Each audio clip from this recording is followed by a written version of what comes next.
Voici l'opéra de Michael Verdugo. Voici l'opéra de Michael Verdugo. Je ne suis pas un fantôme sans âge.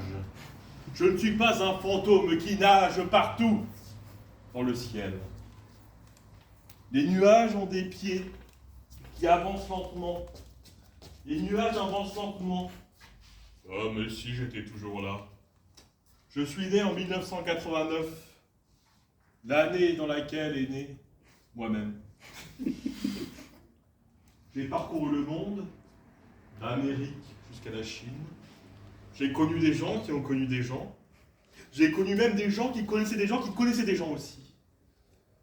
Parce que, dans la vie, ce qui est beau, c'est ce qu'on fait, c'est pas ce qu'on est.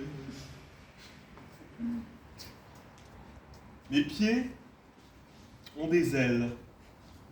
Mes pieds parcourent les planètes, le cosmos en dansant comme si la danse était la dernière chose au monde. Il ne reste plus rien au monde, à part moi et un scorpion. J'arrive à dessiner sur moi-même ce que je suis. Parfois je tombe à la renverse. Je tombe en séchant mes larmes. Mes larmes qui coulent dans mes cheveux quand je pleure.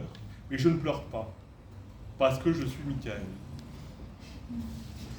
Je ne veux pas pleurer. Ça ne sert à rien de pleurer. Pourquoi pleurer quand on regarde un ciel nuageux? Pourquoi pleurer quand on voit un soleil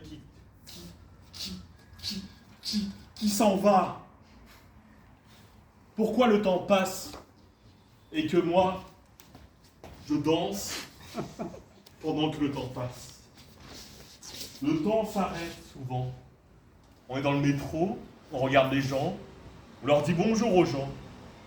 On leur fait comme ça. Au conducteur, on lui fait comme ça. On sort du bus. Il y a des gens que je ne connais pas. Moi-même, je ne me connais pas, donc évidemment que s'il y a des gens que je ne connais pas, ils ne me connaissent pas, parce que je ne connais pas. Parfois, la nuit, je pense à ce que je vais faire la veille. Je regarde le plafond tomber. Tombe le plafond, il tombe le plafond. Le plafond, il tombe et je ne sais pas pourquoi. Le plafond tombe souvent. Il me raidit. Il m'inscrit dans la terre, le plafond. Vous savez, je vais vous raconter une histoire. Quand j'étais enfant, je jouais avec des ours, en peluche évidemment. Et j'ai pu voir que l'ours, en peluche, était communiste. Et je dis ça comme ça, sans passer le temps, sans dire les choses. Je préfère dire les choses maintenant, plutôt que les dire plus tard, et que vous ne compreniez pas ce que je veux dire. Je parle d'ours en peluche. Je parle de dinosaures en plastique. Je parle de jouets du Happy Meal, dans lesquels je me vautrais en prenant le matin un hamburger, puis l'après-midi un coca, puis le soir une bière avec moi-même. Je me retrouve à table, comme ça, avec moi-même. Je me regarde. Je me dis, t'as grandi aujourd'hui. Qu'est-ce que t'es devenu? Alors, tous les soirs, c'est comme ça. Je discute avec moi-même. Et je ne sais pas comment ça se passe normalement. Normalement, je devrais parler à moi-même sans avoir une autre personne qui me ressemble, qui est moi. Parce que je ne suis pas moi vraiment. Je suis une sorte d'oiseau blanc, je veux dire plutôt une cigogne, qui va chercher les bébés, qui les dépose dans les maisons. Et la nuit, je pense à ce que je vais faire l'avant-veille. Je mets mes machines en veille pour ne pas payer l'électricité très cher. Je regarde ma peau pousser. Elle pousse ma peau. Ma peau pousse. Ma peau pousse. ma pousse. Puis le squelette, que j'ai depuis mon enfance, me permet d'avancer, de marcher et de vous voir. Je ne sais plus qui croire entre Dieu et Jésus-Christ.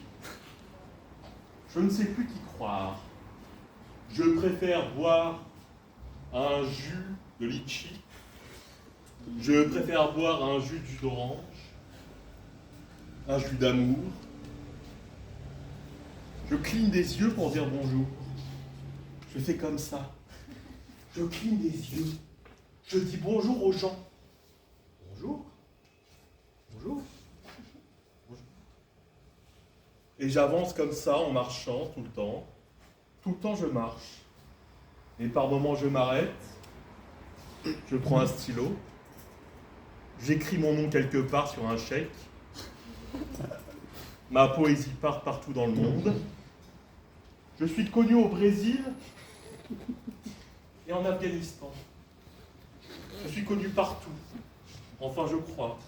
C'est ce que m'a dit mon conseiller bancaire. Et il m'a dit avec la poésie, qu'est-ce que vous voulez faire? J'ai dit, avec la poésie, je veux devenir poète. Je veux devenir poète toute ma vie et ressentir dans la poésie ce que l'on m'a donné, c'est-à-dire une image du monde, une image de la terre, une image des choses, une image des roses qui tombent un peu partout. Et